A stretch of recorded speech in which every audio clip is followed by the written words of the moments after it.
Olá, apóstola Anne, do Ministério Profético Moriá. E hoje no estúdio temos a grata alegria, de termos aqui Júnior Lopes, que é servo do Senhor, líder dos Atletas de Cristo do estado de Rondônia e também hoje secretário de Esporte e Lazer, do governo do estado do Coronel Marco Rocha. Júnior, seja bem-vindo ao programa do Ministério Profético Moriá. É uma enorme alegria recebê-lo. É uma alegria muito grande, Tá aqui, fui convidado, por você, um convite especial desse, eu não poderia jamais recusar. Eu sei que algumas vezes eu já tive para vir aqui, porém, devido os afazeres do dia a dia, acabei não conseguindo vir, mas agora é uma alegria muito grande estar aqui realmente para poder compartilhando um pouco do que Deus fez, faz e ainda vai fazer nas nossas vidas em nome de Jesus. E muito obrigado pelo convite, minha irmã. Você é bênção de Deus. A gente tem acompanhado o seu trabalho, Júnior, tanto como servo do Senhor, como homem de Deus, como sacerdote, A gente tem visto, sempre você na igreja com a sua família servindo ao Senhor. E também a gente acompanha pelas redes sociais um pouco do seu trabalho como secretário de Estado, que tem sido um trabalho brilhante. Mas o que a gente gostaria de ouvir um pouco é como foi a infância do Júnior Lopes, ou talvez Juninho, que papai ou mamãe chamasse, assim? Verdade. Então, eu sou nascido e criado no bairro do São Sebastião 2, aqui, periferia aqui de Porto Velho. Sou filho do Becão, um desportista aqui do nosso estado, que ele era administrador do estádio Luiz Ferreira, ele era árbitro de futebol, ele era organizador de competição, ele era motorista do governo do estado de Rondônia, ele foi técnico de futebol profissional, técnico de futebol amador. Ele foi muitas coisas aqui dentro do esporte, foi motorista de caminhão que carregava as indumentárias do pessoal da cultura, para todo lado aí. Então meu pai teve muitas funções, eu sou filho da dona Roseli Moreira de Araújo também, que era chefe do RH do Iperon também, que hoje a Tata lá até hoje no caso. E eu sou um filho que tenho 6 irmãos, na verdade, o Marcleison, a Gleice, que são por parte de mãe, e o Marcelo, a Márcia, o Márcio e a Márcia, que são por parte de pai. E nesse meio aí, eu sou o filho único do meu pai, Lorival Becão, e da dona Roseli, E a gente nascendo ali no bairro do São Sebastião 2, ali tudo, e onde a gente teve uma infância muito difícil, financeiramente falando, assim, passamos muitas dificuldades. Mas sempre ali não faltou a alegria dentro da minha casa. Meu pai era um cara muito feliz, muito alegre, a minha casa também era uma casa de muita gente sempre, E dentro daquilo tudo, meu pai... A minha história sempre começa através do meu pai, primeiramente, porque a minha trajetória de vida começou a partir de uma decepção dele, A minha mãe e meu pai sempre lutaram muito para nos sustentar a nossa casa ali, tudo. Meu pai, uma dificuldade muito grande nós tínhamos. Só que meu pai ele tinha um sonho no coração dele, que era para ele ser um árbitro de futebol profissional, um juiz de futebol profissional, E dali para frente ele começou esse sonho. E chegou num determinado momento do sonho dele, onde ele foi prejudicado, aqui dentro do estado de Rondônia mesmo. Ele foi convocado no auge do sonho dele, na última oportunidade da carreira dele, depois de trilhar aquele sonho por muito tempo, ele foi convocado para apitar um jogo no Maracanã, que era o sonho dele, E ele fez um teste na CBF, passou, logo em seguida veio uma convocação para ele ir para o Rio de Janeiro, ficar um período lá na Granja Comari, e depois disso ir para o Maracanã apitar um jogo, que era Botafogo e Santos no Maracanã. Era o sonho dele, E ali naquele momento ele foi prejudicado porque tiraram a oportunidade dele, isso é um fato. E depois disso, que tiraram a oportunidade dele, eu me vi, naquela época ninguém sabia o que era depressão, Mas eu vi o meu pai num quadro de depressão muito grande, quando eu tinha 8 para 9 anos de idade. Meu pai se enfiou dentro de um quarto, lá na nossa casa, e ficou durante 4 meses dentro daquele quarto, pensando em acabar com a vida dele ou acabar com a vida de quem o prejudicou. A realidade é essa.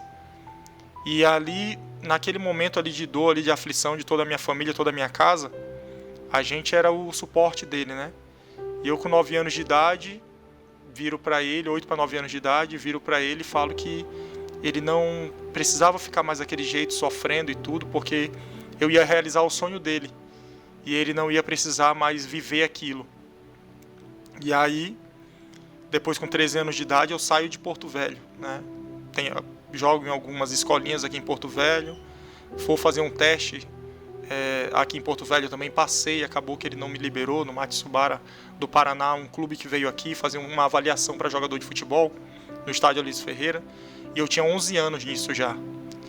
E aí eu com 11 anos fiz esse teste, passei. Porém, por eu ter 11 anos de idade, eles queriam me levar, né? Pra mim jogar lá no Paraná. E aí eu passo naquele teste. Mas o meu pai naquele primeiro momento ele não deixa, né? Porque eu tinha 11 anos de idade, minha mãe também não deixou, dona Roseli. E aí, passado isso, depois de 2 anos, ele viaja para o Paraná para ser um treinador de uma seleção de Rondônia que tinham feito aqui, para ele ir para o Paraná disputar uma competição lá. E ele acaba arrumando um teste para mim, no Paraná Clube, em Curitiba. E quando ele volta para Porto Velho, aí ele fala para mim que tinha conseguido um teste para mim.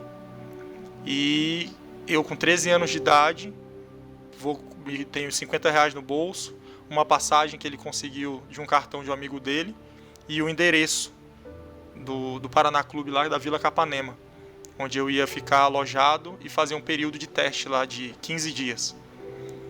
E aí eu saio com isso daí, somente com sonho, R$50 no bolso e o endereço do local. E fui para Curitiba. Quando eu chego lá tinha 102 jogadores para fazer avaliação, fazer teste, igual a mim. E eu sempre gosto de falar, uma pausa aqui, que o futebol ele é 90% o querer e 10% o talento. Muitos talentos nós estamos aqui em Porto Velho, em todo o estado de Rondônia, em todo o Brasil. Só que são poucos que estão dispostos a pagar o preço para alcançar o seu sonho, né? E eu paguei o preço de ficar longe da família, de passar fome, passar dificuldades, treinamentos diários pesados, datas comemorativas, aniversário, final do ano, longe da família. E enfrentei tudo isso em uma avaliação, um teste com 102 jogadores, onde eu tinha que provar todos os dias que eu era capaz. Porque o teu talento você usa durante o momento ali ápice, que é o futebol, por exemplo, é 90 minutos, que é um jogo de futebol, 1h30. Porém, o teu querer, tu vai usar ele durante 22 horas por dia, que é pagar todo esse preço, que não são muitos que querem fazer isso. E aí eu vou ali e passo nesse teste, com 102 jogadores, só aprova eu e outro jogador, 2. E dali pra frente começou a minha carreira, onde eu joguei no Paraná Clube. Longe de casa. Longe de casa. Em Curitiba, frio, né? Eu lembro que eu ligava pro meu pai, pra minha mãe, dizia, chorando no telefone que eu tava com saudade, eles diziam que era pra me vir embora, só que eu falava que não. Que eu tinha feito essa promessa pro meu pai e eu ia cumprir. Eu só voltava aqui se eu mudasse a vida da nossa família. E dali pra frente eu saio com 13 anos, faço esse teste, passo no Paraná Clube. Aí depois eu vou pro Atlético Mineiro, Vitória da Bahia, aí Ituano, Ponte Preta, Bragantino. Só que no meio dessa caminhada eu saio de Rondônia com o sonho de ser um jogador de futebol, conquistar esse sonho, ganhar dinheiro e mudar a vida da minha família. Esse era o meu primeiro objetivo. Só que aí no meio do caminho, isso já quando eu saio e passado alguns clubes, eu lutando por esse sonho, em 2007, em 2005, quer dizer, quando eu estava na Ponte Preta, tinha um culto lá que chamava os Atletas de Cristo. Que quem fazia esse culto era o Silas, o ex-jogador do São Paulo, juntamente com os irmãos dele, Jorginho, lateral da seleção brasileira.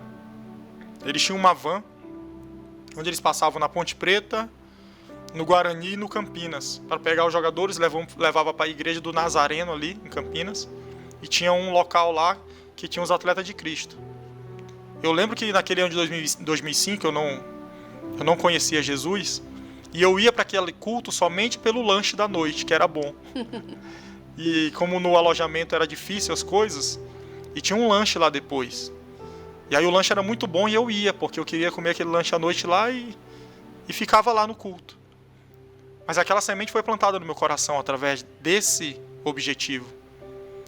E todas as vezes eu ia por causa disso, e aquela semente foi plantada no meu coração. E eu saio de lá, da Ponte Preta, 2 anos depois eu estou no Ituano, em São Paulo. E lá no Ituano, e até mesmo voltando, desculpa, na Ponte Preta, naquela época na Ponte Preta eu vivia o ápice daquele meu sonho. Que eu era uma promessa do clube, tinha uma pré-convocação para a seleção brasileira de categoria de base, eu jogava na categoria de base da Ponte Preta e também tinha um contrato profissional. E o que acontece? Eu já tinha a minha esposa, que é a Tatiane, que eu conheci ela, a Tatiane Lopes. E aí, mas naquela época eu era deslumbrado, né? Novo, um garoto novo, começando a ganhar dinheiro. E aí o que prevalece no meio do futebol é status, luxo, status, dinheiro, fama e tudo isso que o mundo pode nos oferecer. E ela é a mesma esposa de lá da época, no momento difícil? Justamente. Parabéns. A única. Só que ela, na verdade, os parabéns é para ela. Para ela. Porque se não fosse por ela, nós não estávamos aqui. Isso é um fato. Porque nessa época que eu estava deslumbrado, que é o que prevalece, luxo, status, fama, dinheiro, tudo isso que o mundo pode nos oferecer, é um deslumbre muito grande para um jovem que até ontem estava lá na periferia do São Sebastião 2 e sem nenhuma possibilidade, nenhuma oportunidade. Daqui a pouco você tem todas as possibilidades do mundo nas suas mãos. Então eu me deslumbrei. E ali, antes disso, eu tinha conhecido a minha esposa no meio do caminho, numa vez que eu fui para o noroeste de Bauru, né? E conheci ela lá. Depois disso a gente ficou namorando e logo em seguida, já muito rápido, durante 6 meses assim que a gente estava junto, já estávamos morando junto, no caso. Daqui a pouco ela já até engravidou. Foi muito rápido tudo para mim com ela. E eu com 16 anos, 17 anos, 16 para 17 anos conheci ela. E ela tinha 19, na época, 18. E aí ela engravidou. E ali dali pra frente, né? Quando eu saí de lá e fui pra Ponte Preta e Ituano. Aí lá no Ituano eu tô vivendo esse momento onde de luxo, status, fama, dinheiro e deslumbrado com tudo aquilo.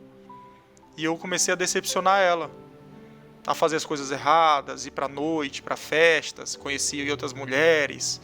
E o mundo de glamour do futebol é muito grande. Entrava e saía de muitos lugares e tudo isso. E ela resistiu. E ela resistiu. Até que chega um determinado momento que sai, nesse deslumbre que eu estava na Ponte Preta, desculpa, eu começo a fazer muitas coisas erradas, aí sai a convocação da seleção brasileira, eu não fui convocado. O treinador que assumiu era para fazer a lista de quem ia subir para o profissional e efetivamente eu não estou na lista. Aí eles me emprestam para o Luverdense do Mato Grosso, aqui. Aí eu venho emprestado para cá, no Mato Grosso, para o Luverdense do Mato Grosso. E eu lembro que eu fazendo tudo aquilo de errado, aí eu chego lá no Mato Grosso, a realidade é outra, né? As dificuldades também, volta diferente de uma Ponte Preta, que era um time da Série A do brasileiro naquela época. E eu venho para um time que nem série tinha na época. Então as dificuldades eram grandes, então eu tive um choque muito grande com aquilo. E aí eu lembro que eu recebo uma ligação dela, ela estava em Bauru, na casa da mãe dela. E nós tínhamos já a minha filha Gabriele. Aí ela ligou para mim e disse assim, depois de todo esse sofrimento, disse assim, amor, eu quero ir para aí com você. Aí eu falei, não vem para cá não, que aqui não é bom para você, porque aqui não tem estrutura boa para você nem para nossos filhos. Aí ela virou para mim e disse assim, eu quero estar com você nem que seja em 2 metros quadrados. E pegou um ônibus, 1 dia e meio praticamente, com a minha filha e foi para Mato Grosso atrás de mim. Dali para frente, eu disse que eu iria viver somente para ela e para meus filhos, antes mesmo de eu se converter. Aí eu quebrei o chip, desfez MSN, todos aqueles negócios que antes eu não me levava para um bom caminho. E comecei a viver só para ela e para minha filha, para o meu filho Juan, que estava também a caminho já, e para ela, para minha esposa.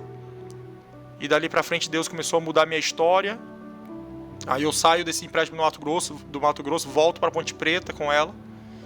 Todas aquelas pessoas que estavam no glamour ali comigo, as mulheres, os amigos, tudo isso, quando eu estava na Ponte Preta na série, assumiram, né? Já não me ligavam mais, já só não tinha mais o interesse que tinham antes.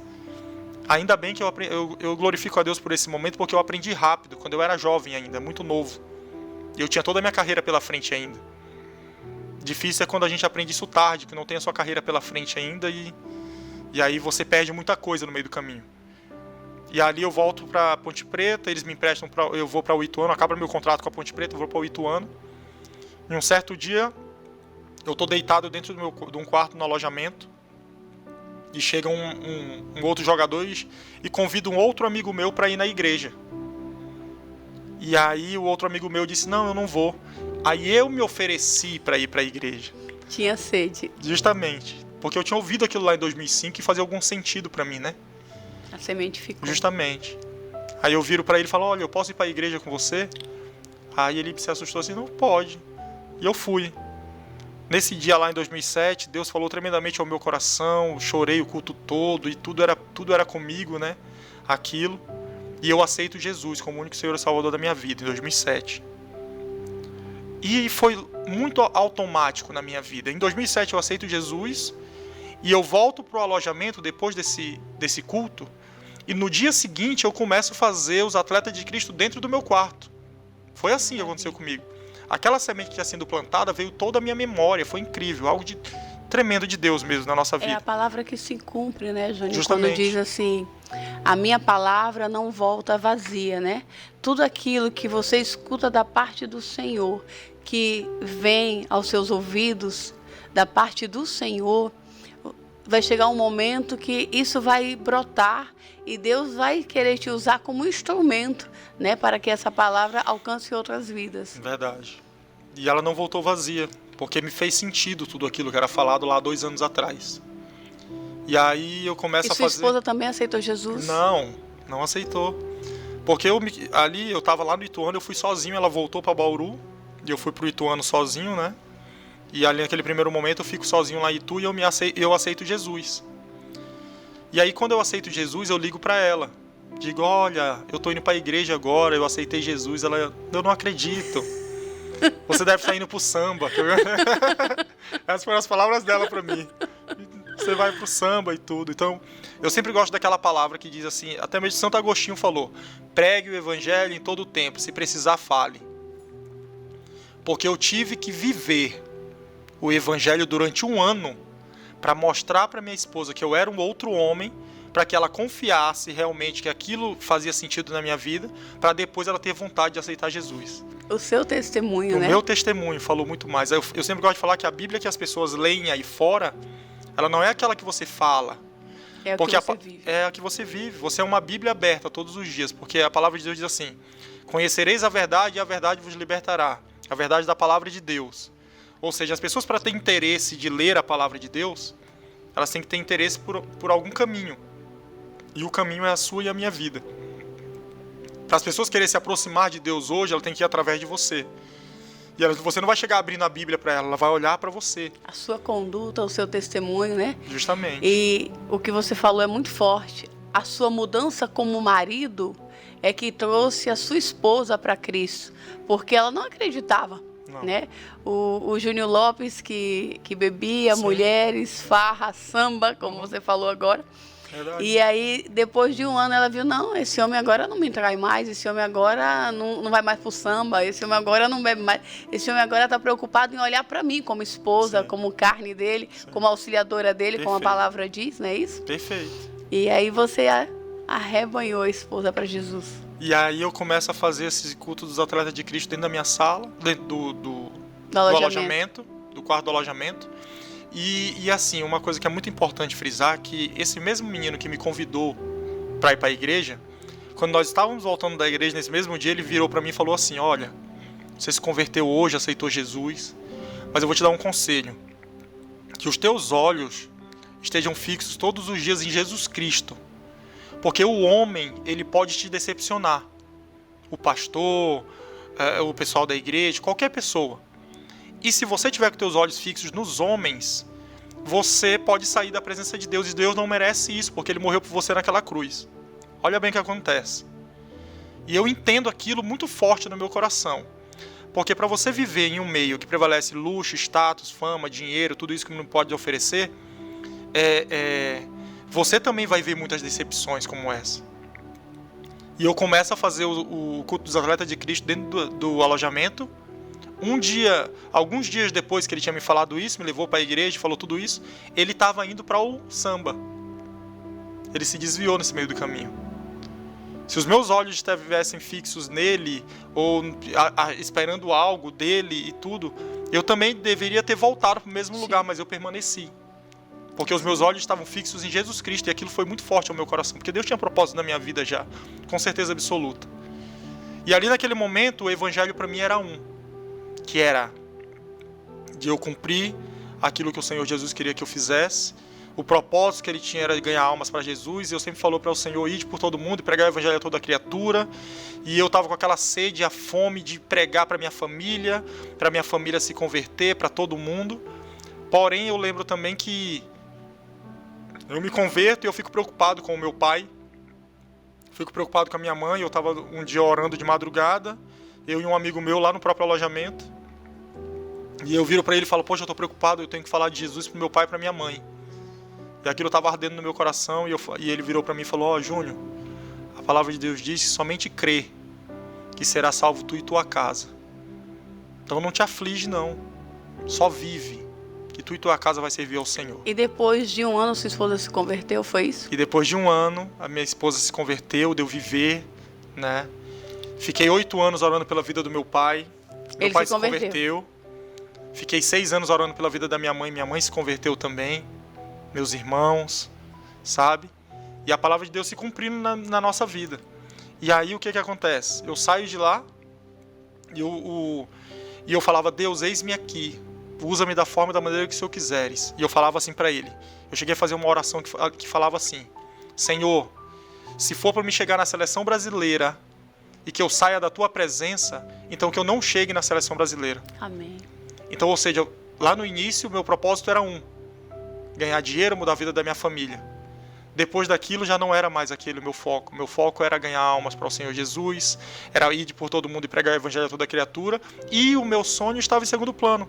Eu só pedia para que Jesus usasse o meu sonho como um instrumento para me chegar nos lugares onde Ele queria que eu chegasse. E hoje você faz um projeto, né, desenvolve o projeto Atletas de Cristo, e a sua esposa também lhe ajuda nesse projeto. Auxiliar.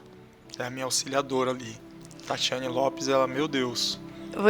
A gente no retiro, eu achei aquilo muito forte, que ela cortando 50 quilos de frango. Foi. Eu achei que eu tinha entendido errado, e aí você repetiu de novo. Aí eu pensei, um frango eu não quero cortar. 50 quilos de frango, só graça de Deus, né?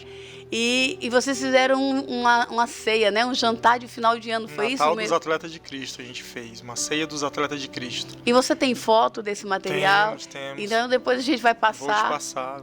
Deu 500 sonhos ali naquele lugar. 500 atletas. E quando crianças, jovens, adultos. Quando vocês se reúnem como Atletas de Cristo, vocês fazem o quê? Eu não conheço, eu só escuto falar. O que vocês fazem? Os Atletas de Cristo é justamente para fazer aquilo que foi gerado no coração de Deus, no meu coração, de que é justamente você tem um sonho, você tem um objetivo de ser um desportista, seja de qualquer modalidade, de alcançar o seu sonho, ganhar o pódio, ganhar medalhas. Mas o maior prêmio e a maior medalha, o maior troféu que nós podemos ter na nossa vida é Jesus Cristo.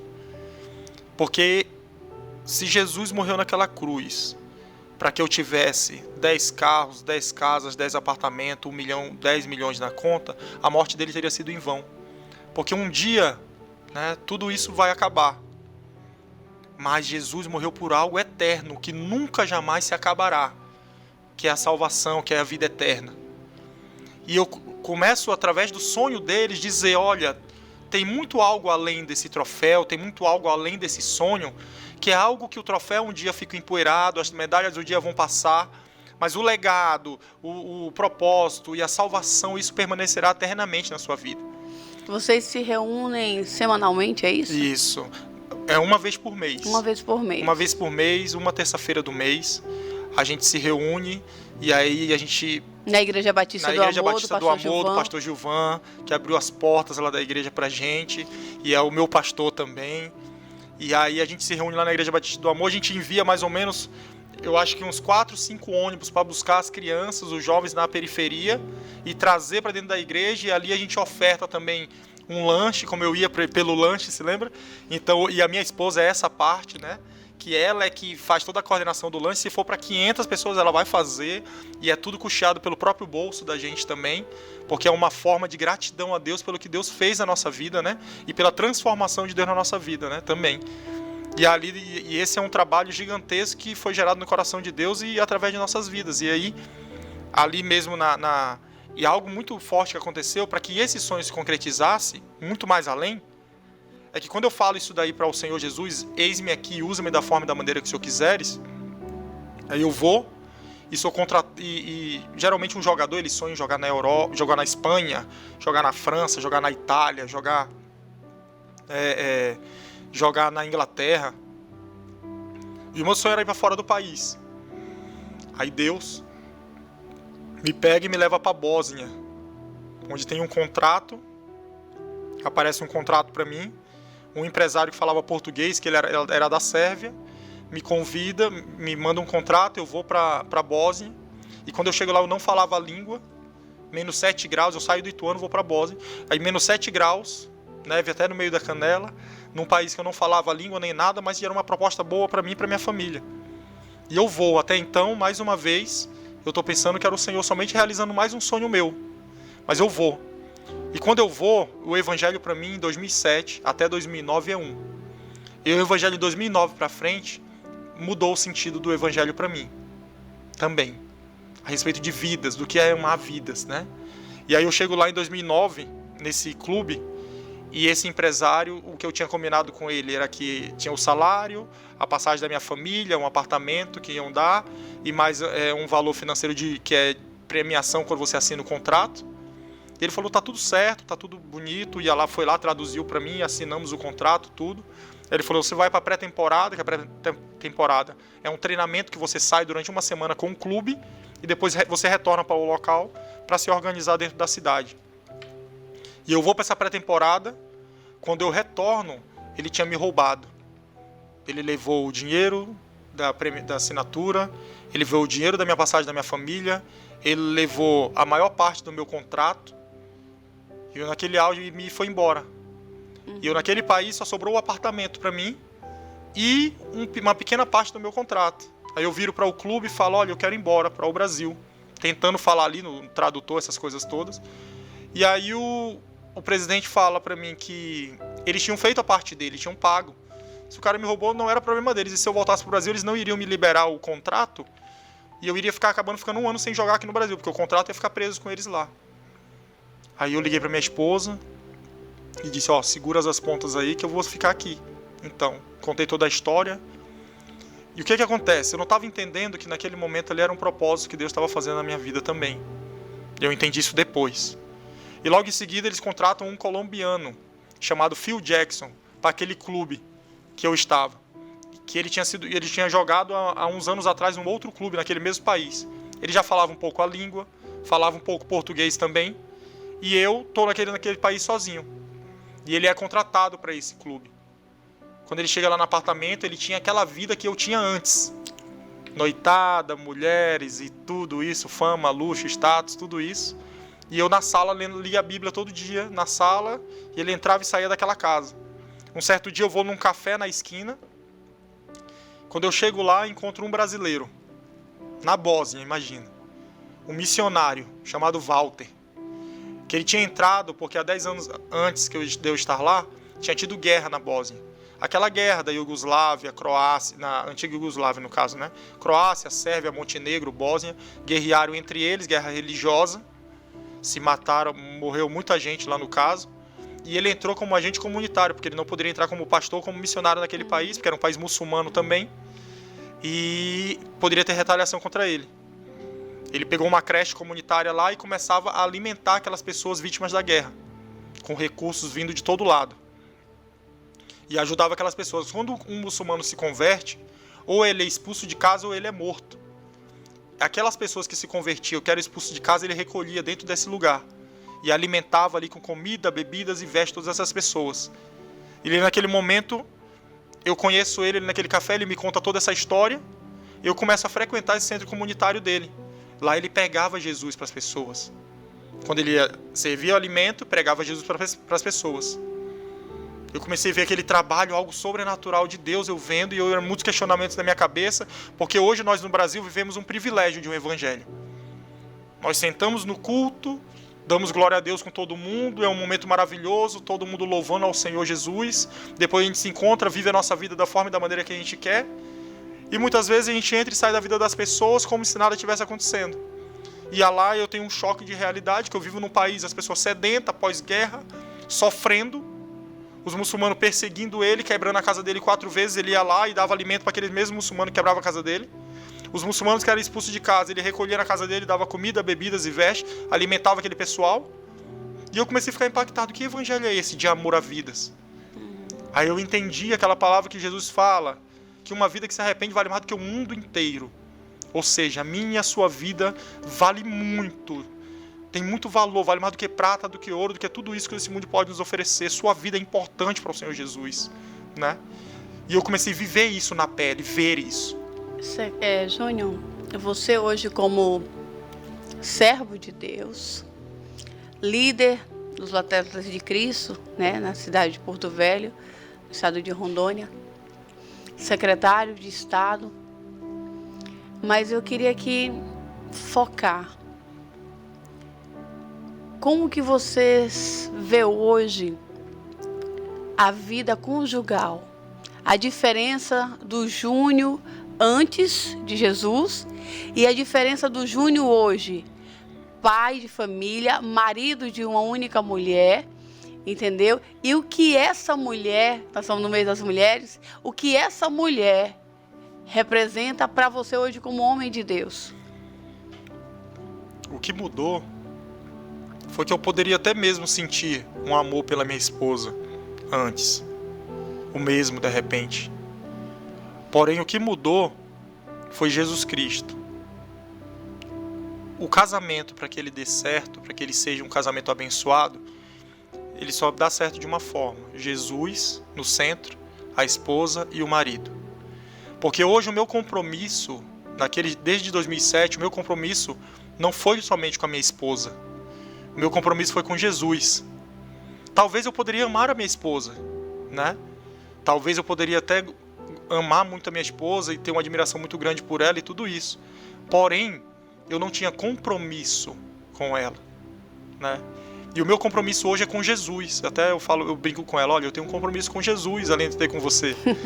Então, com isso, o meu compromisso... Por que eu falo que Jesus... O mundo hoje tem a falta de Jesus Cristo, e é por esse motivo que nós vemos todas as atrocidades que tem acontecido isso. Só existe uma maneira do mundo ser transformado hoje, que se chama Jesus Cristo. Isso é fato. Por quê? A minha esposa, ela é uma mulher maravilhosa, e o meu compromisso com Jesus Cristo fez com que eu fosse um bom pai, um bom filho, um bom marido, certo? Um bom irmão, um bom amigo, um bom homem de qualquer lugar que eu esteja, certo? Então Jesus fez com que no meu casamento, os meus compromissos, meus olhos fossem diferentes. Aquilo que eu não valorizava antes, eu valorizei depois. A ótica que Jesus coloca nos nossos olhos é totalmente diferente. A minha esposa hoje, além da beleza da minha esposa, além de uma mulher maravilhosa que ela é, eu vejo essa mulher edificadora do lar, que edifica a minha casa, que é o meu braço direito, que por maior os lugares que a gente já passou, por maior os recursos que a gente já teve, por maior o glamour que nós vivemos na nossa vida, eu vejo a minha esposa sem necessidade de cortar 50 quilos de frango, e ela fazia aquilo com um amor e com um carinho gigante, que é um propósito tão grande na vida dela, que ela não deixa muitas vezes nem ninguém ajudar ela, porque ela quer cumprir aquele propósito com Deus. Então, o que mudou é um compromisso que a gente tem com Jesus. E quando você tem esse compromisso com Jesus, eu sempre até gosto de falar no meu trabalho, falo: faça o seu melhor como se fosse para Deus, que automaticamente você estará agradando aos homens, né? E as pessoas vão estar me agradando a partir do momento que elas trabalham para o Senhor Jesus e muitas vezes não espero nem nada em troca. E aí eu vou lá e valorizo, e olha, obrigado, e honro e tal. Mas é isso, você tem uma vida com Jesus dentro do seu leito conjugal, do seu casamento, é totalmente diferente.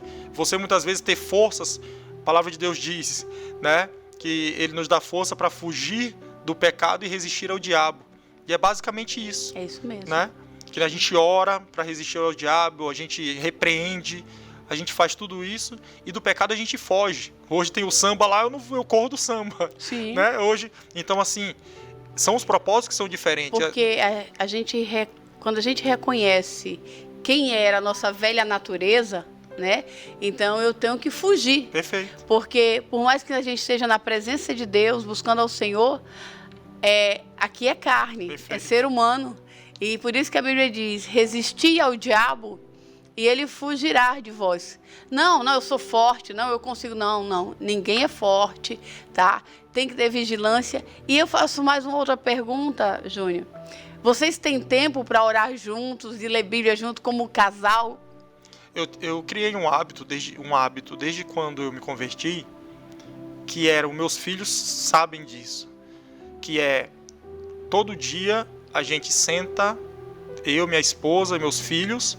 Aí eu lembro que meus filhos eram bem pequenos até. Hoje eu tenho uma filha de 20 anos, que é a Gabriele, primeira filha minha. Tenho um filho de 17, que é o Juan, e tenho uma de 5, né, que é a Sara também. E meus filhos eram muito pequenos e a gente sentava, aí eu lia a Bíblia, explicava, e os meus filhos diziam o que eles entendiam. Né? Uhum. Então esse hábito veio por muitos anos, né? E a gente lia a Bíblia, ora juntos, né? E hoje a gente transfere isso para a Sara também, que é de 5 anos também. Então esse hábito, né, fez toda a diferença na nossa vida. Faz toda a diferença na nossa vida, né? A gente, aquela intimidade com Deus em família, em comunhão, lógico que eu sempre também prego para os meus filhos que é necessário que eles reconheçam o Deus deles, não o Deus do pai deles ou o Deus da mãe deles, mas o Deus deles, para que eles tenham o compromisso com o próprio Deus também. Eu sempre cobro até isso deles, na verdade, né? E o Júnior secretário, como é que é a vida do secretário Júnior Lopes? Cara, assim, é igual eu falo, toda essa minha carreira eu joguei futebol durante 20 anos, aí joguei nos maiores lugares aí do mundo, graças a Deus. Joguei uma Liga UEFA, joguei a Série A do Campeonato Brasileiro, sou padrinho do Bruno Henrique do Flamengo, joguei contra o Gabigol, contra o Neymar, tudo isso.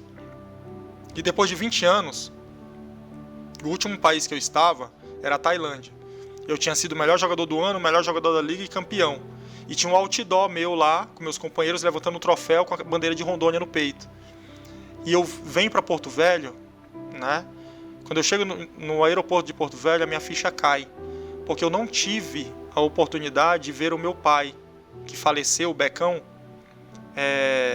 Ele faleceu na época da pandemia e eu estava fechado os aeroportos lá na Tailândia. E aí, quando meu pai ele faleceu de câncer, né? Meu pai, e eu não estava aqui. Até então, quando meu pai faleceu, por que eu estou falando disso? Para mim poder chegar a essa situação do secretário. Quando meu pai faleceu, eu estava na Tailândia, os aeroportos se fecharam na pandemia e eu não pude vir para o Brasil.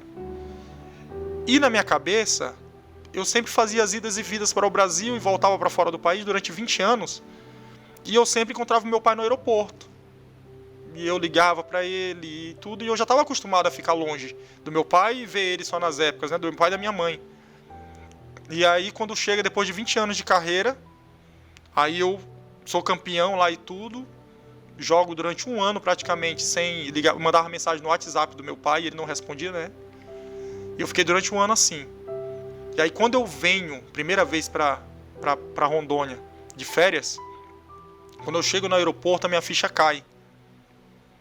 Eu só olho para fora e vejo a minha mãe com meus irmãos lá do lado de fora e eu não vejo mais o meu pai me esperando. Aí quando eu chego lá, que eu vi, aí eu tomo uma decisão. Cai a minha ficha, que eu tinha um vínculo muito grande com meu pai, né? Eu virei um jogador por uma promessa que eu fiz pra ele. Para mudar a vida deles, né? Na vida deles. Assim, eu vou falar uma verdade pra... Eu não virei jogador. O meu maior sonho era somente mudar a vida da minha família. Eu sou especialista, minha irmã. Eu sou especialista. Deus me deu um dom que é transformar a vida das pessoas à minha volta. Eu sou especialista e Deus me deu um dom que é realizar o sonho dos outros. Esse é um dom que Deus me deu. E eu tenho prazer nisso. Realizar o sonho do meu pai, da minha mãe, da minha esposa, dos meus filhos. Eu sou das pessoas que estão à minha volta, elas sempre crescem à minha volta. Isso é um dom que Deus me deu. Porém, quando eu realizo o sonho do meu pai, eu lembro que o meu único... Depois eu começo a analisar qual que era o meu sonho, na verdade. Eu não tinha um sonho de ser um jogador de futebol. Era o sonho dele que queria realizar. O meu único sonho, minha irmã, era comer bolacha passatempo e tomar Danone. Quando eu tinha 9 anos de idade. Porque era difícil a minha situação e eu não tinha isso sempre. Então esse foi o meu sonho, a minha vida toda. Depois que eu realizei esse sonho, eu não tinha mais sonho. Eu vivi a minha vida toda para realizar o sonho dos outros. Então, durante 20 anos, eu realizo o sonho do meu pai. Chego no aeroporto, não vejo ele. Do aeroporto, com as minhas malas, com a minha família, com a minha esposa, com meus filhos, com meus irmãos, com a minha mãe, eu pego eles do aeroporto com toda a minha bagagem e vou direto para o cemitério Recanto da Paz. Chegando lá, eu entrego a minha medalha para o meu pai lá no cemitério e digo: a partir de hoje eu não jogo mais futebol na minha vida. Eu tinha contratos, eu tinha as portas abertas e foi uma decisão minha, né?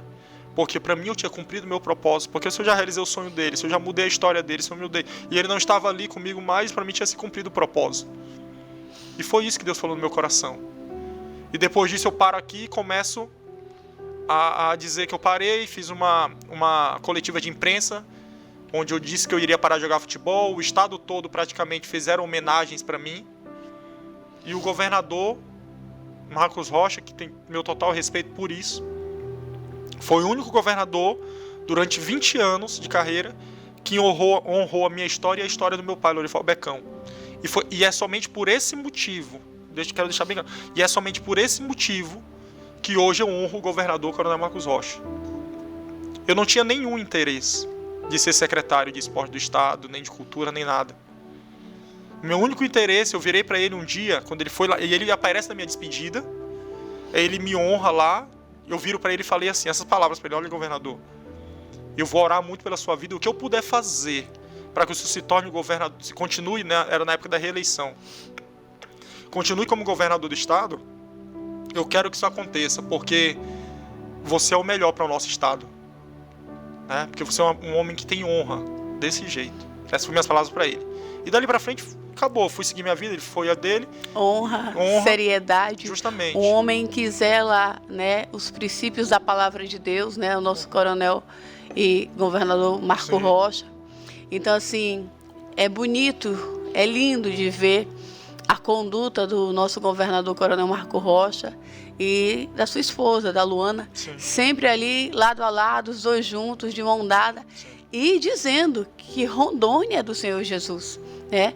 Nós somos muito gratos ao Senhor pela vida do governador Coronel Marco Rocha e da primeira-dama, porque a gente vê a atmosfera espiritual do estado diferente, entendeu? A gente que lida com a obra de Deus, né, trabalha na obra de Deus há muitos anos, como é o meu caso, a gente anda muito pregando no interior, fora do estado também, e a gente vê essa diferença do que era anos atrás o estado de Rondônia e hoje, né, um estado desenvolvido, um estado assim que tem um crescimento tremendo, e o tema é seriedade, trabalho, compromisso, né, com a população do estado. É muito bonito de ver, e aqui assim eu quero parabenizar ao nosso governador Coronel Marco Rocha, a primeira-dama, e a toda a equipe, né, porque foi ele que escolheu, né, Júnior, assim, é muito lindo de ver,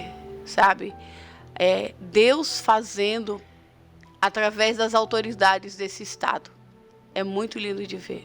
E ali naquele momento, aí passa-se esse período, eu começo a fazer palestras para as crianças, incentivar, começo a construir um centro de treinamento para que as crianças vão lá jogar e tudo. Fiz uma avaliação, levei 38 atletas do meu bolso, daqui do estado de Rondônia, para fora do estado, para fazerem testes, serem avaliados e tal por outros clubes. Comecei a incentivar dessa forma. Aí depois o governador me convida para ser secretário de esporte do estado, aí é que entra a parte do secretário. Meu único objetivo como secretário é honrar o governador Marcos Rocha, que me convidou para dar a oportunidade, carregar o legado do meu pai, Lorival Becão, e fazer as coisas acontecer. E assim, e algo muito forte nisso, no propósito que eu tenho como secretário hoje, é pelo fato de que se antes eu conseguia alcançar 10 da força do meu próprio braço, do meu bolso, ajudando as pessoas e tudo isso aqui, hoje eu posso alcançar 1000. Então isso que foi o que me chamou a atenção para me aceitar a estar à frente da secretaria. E hoje, com muita honra, né? E é igual eu estava conversando com o pastor, que realmente a diferencial da Seja o Céu hoje é que eu convidei Jesus para ser o secretário daquele lugar. Porque eu não tinha força nem capacidade para isso. Mas Jesus é quem nos capacitou. Tanto que parece que eu até brinco. Quando eu sentei naquela cadeira, e existia uma dúvida muito grande de como é que era eu tirar a chuteira e colocar o sapato, né? E aí eu sento naquela cadeira na secretaria e parece que Deus faz assim na minha cabeça. Nada foi novidade para mim naquele lugar. Glória a Deus. Parecia que eu já fazia aquilo há muito tempo, sabe? E aí eu vou lá e todas as coisas começam a cooperar e tudo, e eu já estou há 1 ano e 2 meses à frente aí da secretaria, né, da pasta. Nós retomamos ali todos os eventos culturais e esportivos do ano e tudo para entregar para a população mesmo. Eu até estava tendo uma conversa com um conselheiro do Tribunal de Contas, ele falou: a política tem que ser entregue para a população, e eu vejo que você entrega. Ele até me elogiou nesse momento. E é justamente isso, né? Mas, secretário Júnior, você recebeu elogios do conselheiro do Tribunal de Contas. Por onde eu ando, a seu respeito, eu só escuto elogios. Pela sua conduta, pelo seu testemunho. O poder não subiu à sua cabeça. A marca sua é simplicidade, humildade e servo. É por isso que eu insistia tanto em tê-lo na bancada desse programa, porque está aqui, eu estou alcançando dezenas de vidas que estão assistindo a gente através da televisão, através das redes sociais. Então, para mim, é uma honra tremenda recebê-lo, porque quando eu escuto Júnior Lopes, eu começo escutando muitas vezes de dentro do meu quarto, o meu marido lhe elogiando a sua conduta, a sua maneira de ser, a sua sensibilidade, o seu testemunho, que vai muito mais além do que o senhor está falando. Porque o que as pessoas que estão em nossa volta, muitas vezes nos vê muito mais do que nós mesmos.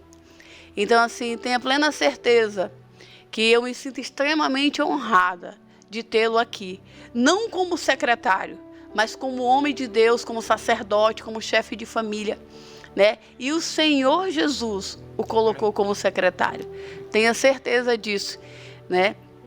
E eu digo uma coisa muito forte para o senhor. Você conhece a árvore, não é pela sua estrutura, mas é pelos frutos que ela vai deixando no caminho.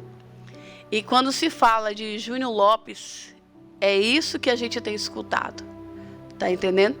E assim, a sua esposa, por algumas vezes quando eu encontrei com ela, sempre muito humilde, simples, serva. Por quê? Porque tem a marca do Senhor. É verdade. Tem o selo do Senhor. Perfeito ninguém é. Temos falhas, Sim, né? Porque somos seres humanos, ainda estamos aqui. Mas tem um aroma diferente. Porque a mulher de Deus, aonde ela for, ela tem o aroma do Senhor. Perfeição não tem, mas ela vai ter o aroma do Senhor. O que vai prevalecer é o aroma do Senhor. É verdade. E tenha certeza, o Senhor está correndo, andando, viajando, pegando avião, andando de carro, mas tem alguém em casa orando, intercedendo, pedindo para Deus guardar. Né? Pode, acredito eu, nunca sentei para conversar com ela, mas pelo que eu observo, pelo pouco que eu vejo. E assim, a única coisa que eu tenho ali dizer para a gente encerrar esse momento ímpar, né? A Seja o Céu, né? A família Seja o Céu, que é assim que o Senhor fala. A família Seja o Céu hoje está passando por um momento muito difícil, né? Que é a situação de uma pessoa que trabalha com vocês, o Edivaldo.